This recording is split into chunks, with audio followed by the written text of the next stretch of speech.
Books in library are found to have the average length of 350 pages. يعني ببساطة عايز يقول إن المين 350 pages with a standard deviation of 100 pages. عايز يقول إن standard deviation of the books is 100 pages. What is the z-score? عايز يعرف ال z-score corresponding to the book of length of 80, 360 and 350 pages. عايز يعرف ال z-score بتاع الثلاث حاجات دول. هنقول ان البوبيليشن او المكتبه يعني هي البوبيليشن بتاعتنا، واحنا دلوقتي بنرسم العدد الصفحات، الافريج بتاع عدد الصفحات. الافريج ده بالنسبه هو المين بتاعنا، فهنحط هنا المين هو قايل ان هو 350 pages، وكمان قايل ان الستاندرد ديفيشن هي 100. طبعا دي هتبقى normally distributive، فتعالى نرسم normal distribution. normal distribution وهنقول ان ده هو شكلها normally distribution، يعني بحاول اخليها سيمتريك على قد ما اقدر، بس عامة هي دي المفروض البوبيليشن بتاعتنا. ده المين بتاعنا 350، وقايل كمان الستاندرد ديفيشن. خلينا نرسمه احسن بالاصفر. ستاندرد ديفيشن 100 pages. تعالى نرقم دول، تعالى نقول ان ده هو 400 450 500 550 600 650. تعالى نمشي 100، يعني دي هتبقى 550 ودي هتبقى 650 دي هتبقى 750. تعالى نمشي برضو بالعكس، دي هتبقى 300 250 200 150 100 وبعد كده 50.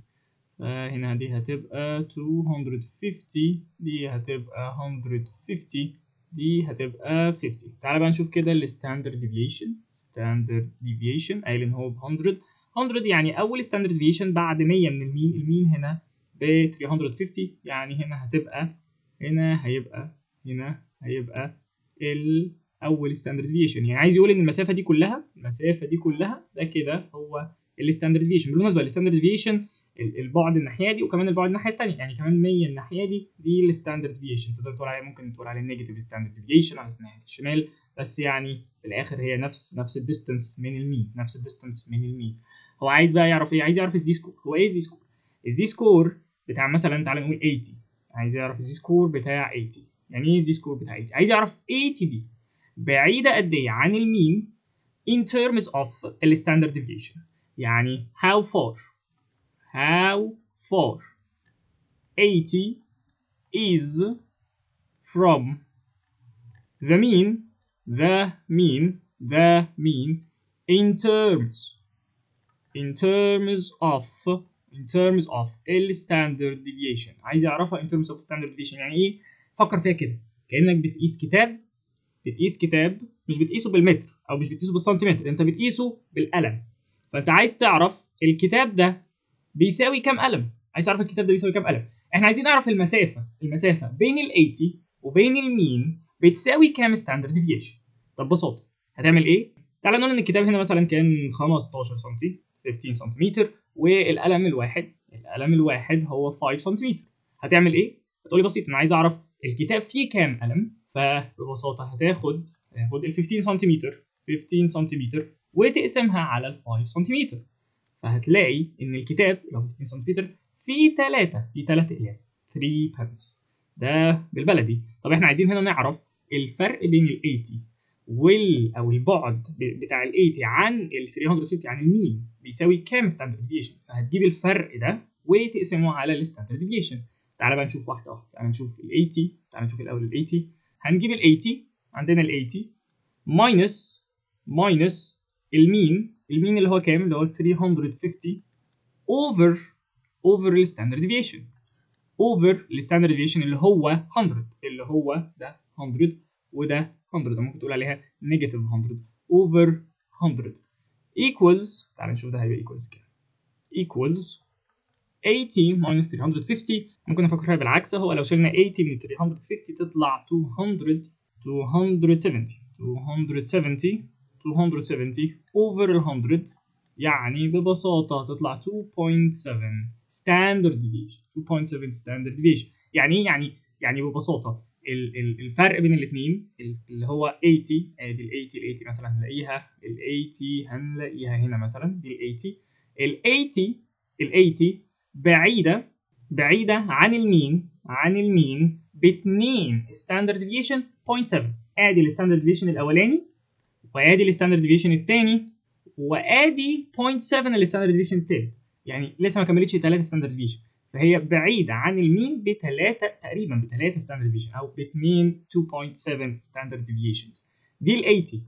لو جينا فكرنا بنفس الطريقه دي في ال 360، تعال نشوف ال 360 minus 350 divided by الستاندرد ديفيشن اللي هي 100. كل ده تعال نشوف كده هيطلع بكام. equals 360 minus 350 دي سهله، دي 10 over ال 100 يعني هتبقى equals 0.1.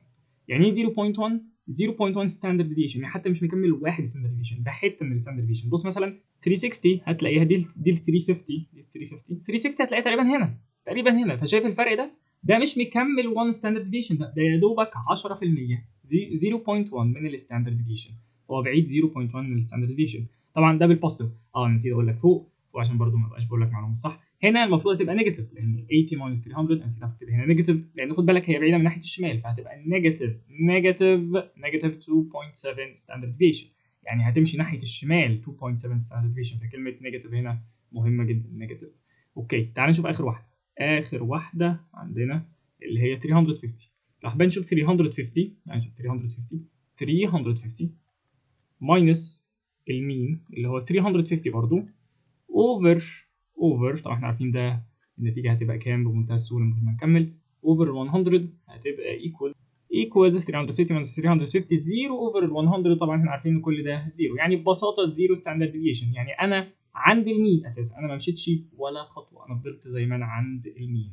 فخلاصه الموضوع اللي عايز اوضحه هنا انه الزي سكور بيوضح لنا ايه؟ الزي سكور بيقول لنا قد ايه بوينت اكس دي اللي هي ال 80 او 360 او 350 بعيده قد ايه عن المين in terms of الستاندرد ديفيشن. يعني قول لي هي بعيده، هي كام مره بعيده، هي كام سيجما او كام ستاندرد ديفيشن بعيده عن المين. ده بنسميه زي سكور.